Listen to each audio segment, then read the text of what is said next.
Hello दोस्तों, तो कैसे हैं आप सभी। तो आज की कहानी शुरू करने से पहले अगर आप मेरे चैनल पर न्यू हैं तो प्लीज़ उसे सब्सक्राइब ज़रूर कीजिएगा। तो आज की कहानी शुरू करते हैं। एक ही तो ननंद है, बहू से वह रिश्ता भी नहीं निभाया जा रहा। दोस्तों, आज की कहानी काल्पनिक है। कविता जी का बेटा बहू शहर में रहते थे और कविता जी और उनके पति दयाशंकर गाँव में। उनकी बेटी की शादी भी उसी शहर में हुई थी जहाँ बेटा बहू रहते थे। बहू सास ससुर से हर रोज़ फ़ोन पर उनका हालचाल पूछती रहती थी और जिस चीज़ की उन्हें ज़रूरत होती गांव में भिजवा देती थी। एक दिन बहू का फ़ोन आया तो वह बोली, माँ जी कुछ दिनों के लिए आप शहर आ जाइए, कुछ दिन हमारे साथ भी रह लीजिए। तो सासू माँ कहती है, कैसे आऊँ बहू, गांव में कितना काम है, कौन संभालेगा। तुम्हारी ननद तो पास में ही रहती है, तुम उसे बुला लिया करो। तब बहू कहती है, माँ जी हमारी बातें तो हर रोज़ फ़ोन पर होती ही रहती है। हम दीदी के घर करवा चौथ पर भी गए थे और दिवाली पर भी गए थे।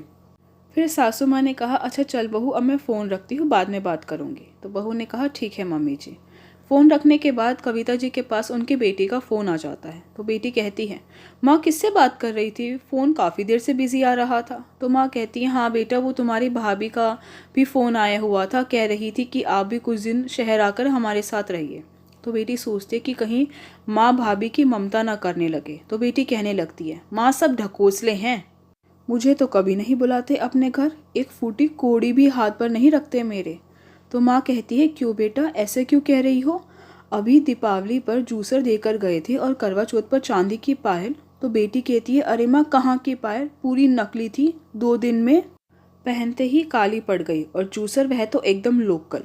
कविता जी इस बारे में अपने पति दयाशंकर जी से बात करती है कि एक ही ननंद है, बहू से फिर भी नहीं निभाया जा रहा। तो दयाशंकर जी कहते हैं, चलो अगले महीने वहाँ चलते हैं, बेटा बहू के पास, सारी बातें भी सामने आ जाएंगी। तो वह पहुँच जाते हैं शहर। अरे मम्मी पापा, आप अच्छा किया आप लोग आ गए। तो बेटा कहता है, मम्मी मैं ऑफिस से आकर आपसे मिलता हूँ, पार्टी में। तो माँ पूछती है, पार्टी पर क्यों। तो बहू कहती है, माँ आपको याद नहीं, आज दीदी की शादी की सालगिरह है, इसलिए हमने उन्हें यहाँ खाने पर बुलाया है। माँ मैंने तो केक भी खुद बनाया है। शाम को बहू घर को खूब अच्छे से सजाती है, खाने में दम आलू मटर पनीर पूरी खीर सारी चीज़ें बनाती हैं। जब दीदी और उनके पति आते हैं तो दीदी आते ही शुरू हो जाती है, अरे भाभी क्या ज़रूरत थी इतनी सजावट करने की, वैसे भी अच्छी नहीं लग रही है। भाभी हंसकर यह बात टाल देती है। फिर वह केक लेकर आती है तो दीदी कहती है, बचत के लिए घर पर ही केक बना लिया क्या, बाज़ार से मंगवा लेते, इतने अच्छे अच्छे केक मिलते हैं बाज़ार में।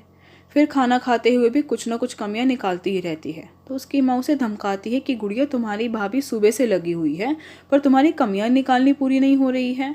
अरे हम आज है कल नहीं, मायका तो भाई भाभीियों से होता है। तो गुड्डी को भी अपनी गलती का एहसास होता है और वह सिर झुकाकर खड़ी हो जाती है। तो भाभी कहती है, अरे ननंद रानी चलिए अब अपना मूड ठीक कीजिए, अभी गिफ्ट मिलने तो बाकी हैं। तो सब हंसने लगते हैं। हर बार बहू गलत हो ऐसा नहीं होता, इसलिए एक माँ का, सास का यह फ़र्ज़ है कि वह अपनी बहू और बेटी दोनों का समान रूप से मान सम्मान दे और जिसकी गलती हो उसे समझाए, ताकि बेटी का मान सम्मान भी बना रहे और मायका भी। आई होप दोस्तों कि आपको मेरी वीडियो पसंद आई हो। अगर आपको मेरी वीडियो पसंद आई हो तो प्लीज़ उसे लाइक ज़रूर कीजिएगा, शेयर कीजिएगा, मुझे कमेंट करके ज़रूर बताइएगा कि आपको मेरी वीडियो कैसी लगी। अगर आपने अभी तक मेरे चैनल को सब्सक्राइब नहीं किया है तो प्लीज़ उसे सब्सक्राइब ज़रूर कीजिएगा। थैंक यू सो मच दोस्तों मेरी वीडियो देखने के लिए।